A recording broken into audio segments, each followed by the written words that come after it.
ሰላም ሰላም ውድ የተከበራችሁ የአስቴር ቻናል ቤተሰቦች እንዴት ናችሁ? ደህና ናችሁ አላችሁልኝ? በስማ የዛሬ ደስታ ደስ ናለኝ። እግዚአብሔርን ከሀገርም ከቤተሰብም ርቀን ብቻንም ከባልም ብቻውን ብንሆንም ከፋነ እና እንኳን ደረሳችሁ። ለማንኛውም ዛሬ ለገና እንኳን ደረሳችሁ ለሁላችሁንም ብያለሁ። እኔ እንጃ በጣም ነው ደስ አለኝ። እኔ እንደኔ ግን ማለት ነው አብርሽና ሩታ አንድ ሲሆኑ የምደሰት ሰው አለ። ግን እኔ ለምን እንደሆነ ብቻ አላውቅም፣ ደስ ነው ማለት።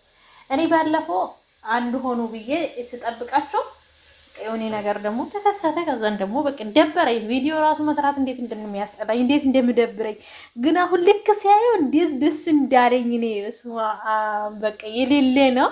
ከዚህ በኋላ አንድ ሆኖ ነው የምናየው። የኔ ባል የኔ ውድ ባል ብላ ይቺ እብዷ ምፋ ነው የሚባለው ምንድን ነው? ሂዛ ትናንትና ቪዲዮ ሲሰራ አይተን ነበረ።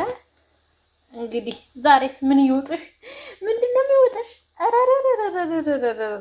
በቃ አንድ ሆኗል። እንዴት እንደሚያምሩ ልጃቸው ይዞ ደግሞ አንድ አይነት ልብስ ለብሶ ሲመጡ በስማ የሌለ ነው የምላችሁ ከመር። ለማንኛውም እኔ በጣም ነው ደስ ያለኝ። እንደዚህ ነው የሚያምርባቸው፣ እንዲህ ስትሆኑ ነው የሚያምርባቸው። ልጃቸውን ከሀገር ሳታውጡ በቃ ስታሳድጉ በጣም ነው ጥሩ ነው። ሩታም ደግሞ ወዳ አይደለም ታውቃላችሁ። ስግደት እንኳን ሕፃን ልጅ ይዞ መውጣት አይደለም ራሳችን እንኳን አንድ ሰው ሆነ ስንወጣ ስንት ነገር እንደሚገጥመን ብዙ ነገር ቻሌንጅ አለ። ብዙ ነገር ብቻችሁን እንኳን ሆናችሁ ስትወጡ ማለት ነው እንኳን ልጅ ይዛችሁ ተውትና፣ በዛ ላይ ደግሞ ገና የሁለት ወር ልጅ እኔ ከባድ ነው እውነት። አየር ላይ ሕፃን ልጅ ይዞ ማውጣት፣ በዛ ላይ በሰው ሀገር በጣም ሙቀት አለው፣ ብርድ አለው።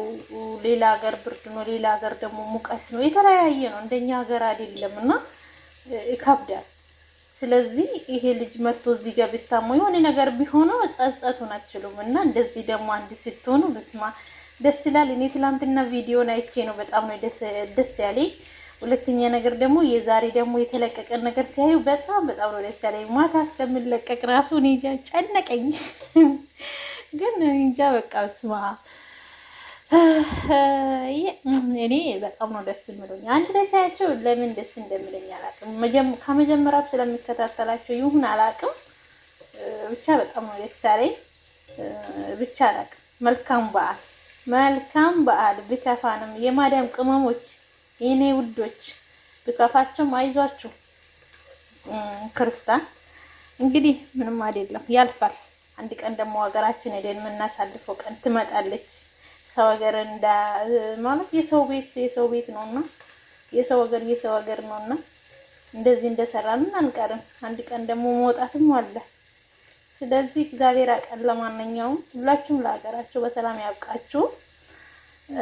ሰላም ዋሉልኝ። ላይክ፣ ሼር፣ ሰብስክራይብ አድርጉኝ። እስቲ አበረታቱኝ እንዲመጣ።